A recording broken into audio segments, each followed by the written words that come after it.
your trusted partner for business and residency in Lithuania.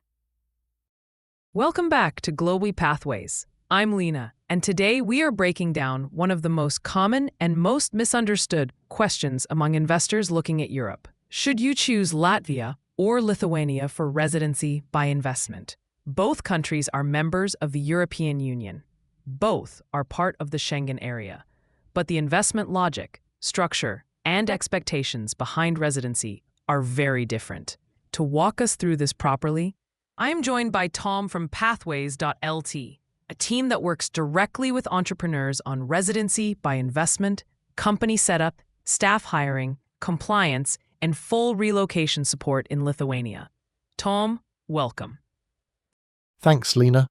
This comparison is one many investors misunderstand, and getting it wrong can be expensive and time-consuming.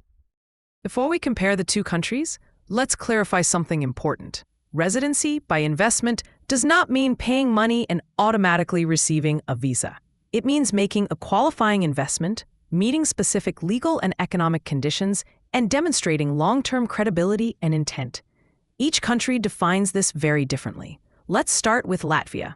How does residency by investment work there?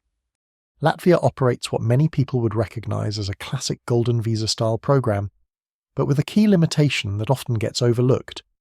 Residency by investment in Latvia is only available through investment into an existing Latvian business that meets state-defined criteria. You cannot qualify simply by opening a new startup and applying for residency. That already rules out certain investor profiles. What are the actual investment requirements in Latvia? From a business investment perspective, the minimum investment is €50,000 into an existing Latvian company. In addition, there is a state contribution of approximately €10,000. The business must meet requirements related to tax payments, ongoing activity, and compliance. Other routes exist, such as real estate or bank deposits, but if we are talking specifically about business-based residency, Latvia is limited to existing companies only. So who is Latvia best suited for?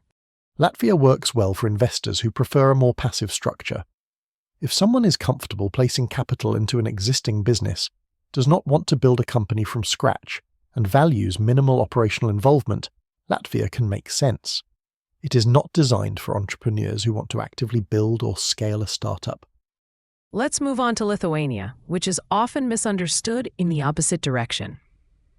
Lithuania's residency by investment model is entirely business-driven and much more hands-on. The key difference is flexibility. Lithuania allows residency by investment through starting a new company or acquiring an existing business. This opens the door for entrepreneurs, not just investors. This is where the numbers really matter. Can you explain the Lithuanian investment and shareholding rules clearly? Yes, and clarity here is critical. Lithuania requires a minimum total company capital of €28,000.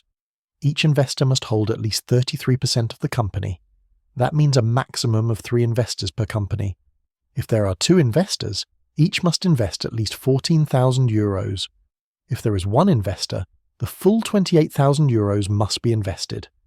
This investment must be properly deposited, reflected in official shareholding records, and supported by real business activity. What does Lithuania expect beyond the capital itself? Lithuania focuses strongly on economic substance. The company must be active. That means opening a Lithuanian bank account, conducting transactions, paying taxes, and, where required, hiring staff. Without a functioning bank account, none of this is possible, and residency extensions will not be approved. Lithuania is not a paper company jurisdiction. Let's put the two countries side by side in practical terms. In Latvia, the business investment threshold is €50,000, plus a state fee of around €10,000. The investment must go into an existing company. The structure is more passive, with fewer operational expectations. In Lithuania, the total company capital requirement is €28,000. With 2 investors, that means €14,000 each. Investors must hold at least 33% ownership, and the route allows both startups and existing businesses with strong operational and compliance requirements. Exactly. Neither system is better or worse. They are designed for different types of people. Latvia is about capital placement and asset-based residency. Lithuania is about building or running a business and demonstrating real economic participation. So let's make this practical for listeners.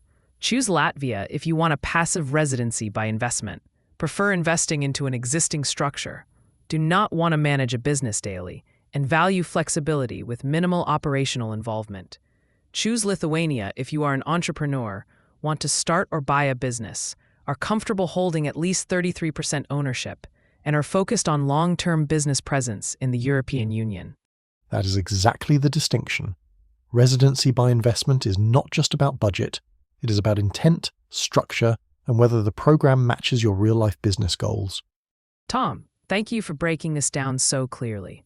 These details matter, and misunderstanding them can cost investors years. Absolutely. The right structure from the beginning makes all the difference.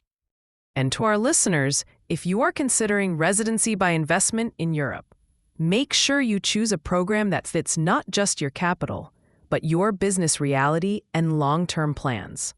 Until next time, stay informed, stay compliant, and think long-term.